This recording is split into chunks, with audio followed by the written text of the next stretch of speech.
20 வருடங்களுக்கு மேலாக எந்த ஒரு அடிப்படை வசதியுமே இல்லாமல் இருந்துச்சு இந்த ரோட்டில். பாத்திமா நகர் 4வது வீதியில் இன்றைக்கி தார் சாலை நம்ம அமைக்கிறதுக்கு பதிலாக காங்கிரீட் சாலை நம்ம அமைச்சு கொடுத்துருக்குறோம்.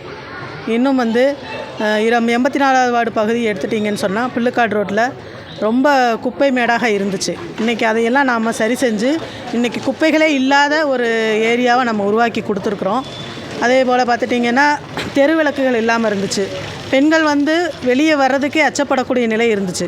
அதையும் நாம் சரி செஞ்சு அவங்களுக்கு பயம் இல்லாமல் பாதுகாப்பாக நடக்கணும் அப்படின்னு சொல்லி நம்ம தெரு விளக்கு அமைச்சு கொடுத்துருக்குறோம்.